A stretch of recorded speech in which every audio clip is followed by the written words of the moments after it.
بسم اللہ الرحمن الرحیم عن انس رضی اللہ تعالی عنہ قال کان ابو طلحہ رضی اللہ تعالی عنہ اکثر الانصار بالمدینۃ مالا من نخل وکان احب اموالہ الیہ بیرحا وکانت مستقبلۃ المسجد وکان رسول اللہ صلی اللہ علیہ وسلم یدخلها ویشرب من ماء فیہا طیب الی آخرہ متفق علیہ۔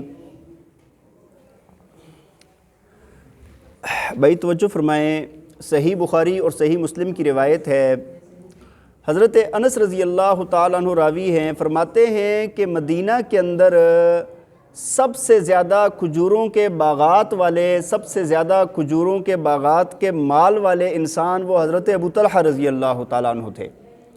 یعنی اللہ تعالیٰ نے ان کو کھجوروں کے بہت سارے باغات عطا فرمائے تھے، اور فرمایا کہ یہ جو باغ ہے نا، یہ مسجد نبوی کے بالکل ساتھ تھا، اور اس کے اندر اس باغ کا نام تھا بیرحا، اور پھر اس کے اندر جو کنواں تھا نا بیرحا، فرمایا کہ وہاں پر نبی علیہ السلام تشریف لے جاتے، اور اس کا پاکیزہ پانی، صاف ستھرا پانی تھا، وہ نبی علیہ السلام پیا کرتے تھے۔ آپ کو پسند تھا، آپ وہاں پر جا کر تشریف لے جاتے، وہاں پر بیٹھتے، پانی پیتے۔ تو فرمایا کہ جب اللہ تعالیٰ نے قرآن کی آیت نازل فرمائی لن تنالوا البر حتی تنفقوا مما تحبون، فرمایا کہ تم میں سے کوئی بھی شخص ہرگز اس وقت تک نیکی کے اعلیٰ مقام کو نہیں پہنچ سکتا جب تک کہ وہ اپنی پسندیدہ چیز کو، جس کو وہ خود پسند کرتا ہے، وہ خرچ نہ کر لے۔ فرمایا کہ حضرت ابو طلحہ رضی اللہ تعالیٰ عنہ آئے نبی علیہ السلام کے پاس اور آ کر عرض کی، یا رسول اللہ صلی اللہ علیہ وسلم، کیا اللہ تعالیٰ یہ فرماتے ہیں کہ اللہ تعالیٰ اس وقت تک، یعنی انسان تقوی کے اعلیٰ معیار، نیکی کے اعلیٰ درجے کو نہیں پہنچ سکتا جب تک کہ وہ اپنی پسندیدہ چیز کو خرچ نہ کرے؟ نبی علیہ السلام نے فرمایا ہاں۔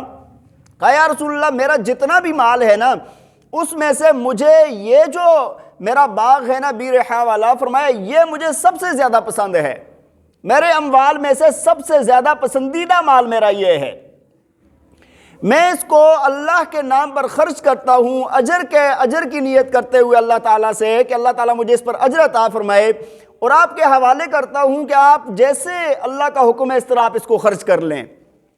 تو نبی علیہ السلام نے فرمایا واہ واہ واہ واہ، فرمایا کیا بات ہے، فرمایا کہ سب سے زیادہ منافع والا مال ہے، بہت ہی نفع والا مال ہے۔ نبی علیہ السلام نے بار بار یہ فرمایا، اور ساتھ ہی فرمایا کہ ابو طلحہ، میرا خیال یہ ہے کہ اس مال کو تم اپنے عزیز و اقربا میں خرچ کر لو، اپنے اس باغ کو کس میں خرچ کر لو؟ جو اب تمہارے عزیز و اقربا ہیں، قریبی رشتہ دار ہیں، ان میں خرچ کر لو۔ فرمایا، وہ کہتے ہیں کہ میں نے کہا یا رسول اللہ صلی اللہ علیہ وسلم جیسے آپ فرماتے ہیں، تو فرمایا کہ میں نے اس کو اپنے قریبی رشتہ داروں اور اپنے چچا زاد بھائیوں کو پھر وہ دے دیا، اپنے چچا زاد بھائیوں کو خرچ کر دیا، اپنے قریبی رشتہ داروں کو اس میں سے حصہ دے دیا۔ بھائی یہ روایت صحیح بخاری اور صحیح مسلم کی ہے۔ ایک آیت اللہ تعالیٰ نے قرآن پاک میں نازل فرمائی، اور صحابہ کرام کے نیکی کے اندر سبقت کرنے کو آپ دیکھیں۔ آیت نازل ہوئی کہ اللہ تعالیٰ کو تمہاری نیکی کے اگر اعلیٰ مقام پر پہنچنا چاہتے ہو تو کیا کرو؟ اپنی پسندیدہ چیز خرچ کرو۔ تو صحابی کیا کرتے ہیں کہ جو اپنا سب سے زیادہ پسندیدہ باغ ہے، مسجد نبوی کے پاس ہے اور مال بھی موجود ہے، اس باغ کو اللہ کے نام پر صدقہ کر دیتے ہیں۔ ٹھیک ہے جی۔ اور یہ آیت جب نازل ہوئی نا، تو یہ ایک صحابی نہیں ہے جنہوں نے یہ کام کیا ہے، بہت سارے صحابہ نے، جس کو جو چیز پسند تھی اس نے خرچ کر لی وہ بات۔ حضرت عبداللہ بن عمر رضی اللہ تعالیٰ عنہما فرماتے ہیں کہ مجھے جب میں نے دیکھا نا یہ آیت نازل ہو گئی، پھر میں نے اپنے سارے مال کو دیکھا، مجھے سب سے زیادہ میرے مال میں پسند کیا ہے؟ فرمایا مجھے میری ایک باندی تھی جس کا نام تھا مرجانہ، وہ مجھے سب سے زیادہ پسند تھی، فرمایا کہ میں نے اس کو آزاد کر دیا اللہ کے نام پہ۔ فرمایا میں چاہتا تو میں اس کے بعد اس کے ساتھ نکاح کر سکتا تھا، لیکن نہیں، میں نے نکاح نہیں کیا، بلکہ میں نے اپنے غلام حضرت نافع رضی اللہ تعالیٰ عنہ کے ساتھ اس کا نکاح کروا دیا۔ اسی طرح حضرت عمر رضی اللہ تعالیٰ عنہ نے اپنی ایک پسندیدہ باندی تھی ان کے پاس، انہوں نے بھی وہ آزاد کر دی۔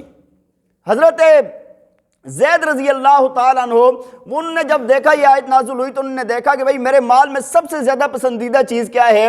تو فرمایا کہ مجھے اپنے مال میں سب سے زیادہ جو چیز پسند تھی نا، وہ میرا گھوڑا تھا۔ بات سمجھ آ رہی ہے؟ اس وقت کی بہترین سواری، میرا گھوڑا مجھے سب سے زیادہ پسند تھا۔ تو فرمایا کہ وہ نبی علیہ السلام کی خدمت میں لے آیا، یا رسول اللہ میرے مال میں سب سے زیادہ عمدہ چیز یہ ہے میں اللہ کے نام پر اس کو خرچ کرتا ہوں۔ آپ نے وہ گھوڑا لیا اور حضرت اسامہ رضی اللہ تعالیٰ عنہ کو دے دیا۔ انہی کے بیٹے ہیں حضرت اسامہ رضی اللہ تعالیٰ عنہ، نبی علیہ ان نے تو خرچ کر لیا نا، آگے سے اس کے بیٹے کو اس کا مالک بنا دیا۔ حضرت عبداللہ بن عمر رضی اللہ تعالیٰ عنہ نا وہ اکثر بازار کے اندر یا اس طرح جگہوں پر نا لوگوں میں شکر تقسیم کیا کرتے تھے۔ کسی نے کہا حضرت اگر آپ اس کے بجائے شکر کے بجائے اگر آپ کھانا تقسیم کریں تو زیادہ اچھا ہے۔ فرمایا اللہ تعالیٰ نے کیا فرمایا ہے؟ لن تنالوا البر حتى تنفقوا مما تحبون، کہ جو تمہاری پسندیدہ چیز ہے نا وہ خرچ کرو۔ فرمایا شکر مجھے خود اچھی لگتی ہے اس وجہ سے میں خرچ کر رہا ہوں۔ بات سمجھ آ رہی ہے کہ نہیں؟ تو بھائی بات یہاں پر یہ بات واضح ہے کہ ایک آیت نازل ہوئی اور صحابہ کرام کی آپ سبقت دیکھیں کہ مال میں پسندیدہ مال کیسے چن چن کے خرچ کر رہے ہیں۔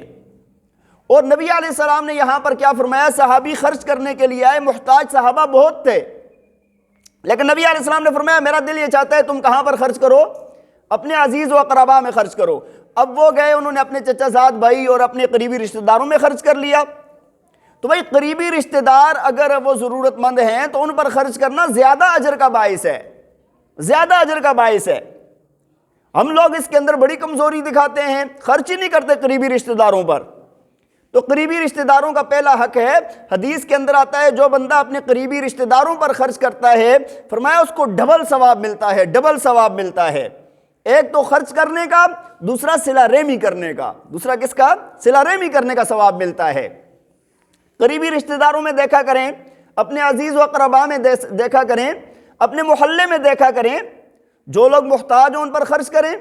اور بھائی ابھی یہ موسم تبدیل ہوا ہے، ٹھنڈ آئی ہے، تو ابھی اس موسم میں آپ دیکھ سکتے ہیں کہ یار جو لوگ جن کے پاس حالات نہیں ہیں آپ ان پر خرچ کر سکتے ہیں۔ خرچ کیسے؟ آپ ان کو کوٹ لے کے دیں، جرسیاں لے کے دیں، گرم کپڑے لے کر دیں۔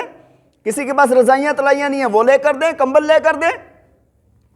اسی طرح سب سے بہترین جگہ ہمارے مدرسے کے طلباء ہوتے ہیں، ہاں جی، جہاں پر بھی مدارس ہیں، ہمارے مدرسے میں بھی ہیں، جہاں پر بھی طلباء ہیں جائیں آپ اور جا کر بہت ساری جاکٹیں لنڈے سے خرید لیں۔ کہاں سے خرید لیں؟ بھائی کس نے کہا ہے کہ تم بہت زیادہ پیسے خرچ کرو؟ لنڈے سے 200-400 روپے کی جاکٹ خریدیں آپ، 2 4 6 10 جتنی جاکٹیں خرید سکتے ہیں خریدیں، لا کے طلباء کو پہنا دیں۔ بات سمجھ آ رہی ہے کہ نہیں؟ بہت بڑے اجر کی بات ہے۔ اسی طرح اپنے ارد گرد میں بندہ دیکھتا ہے تو بہرحال اپنی پسندیدہ چیز کا خرچ کرنا یہ تقوی کا سب سے اونچا معیار ہے، اونچا درجہ ہے۔ تو صحابہ کرام نے جب یہ آیت نازل ہوئی تو اس طرح خرچ کر کے دکھایا ہے۔ اللہ تعالی ہمیں عمل کرنے کی توفیق عطا فرمائے۔ وآخر دعوانا ان الحمد للہ رب العالمین۔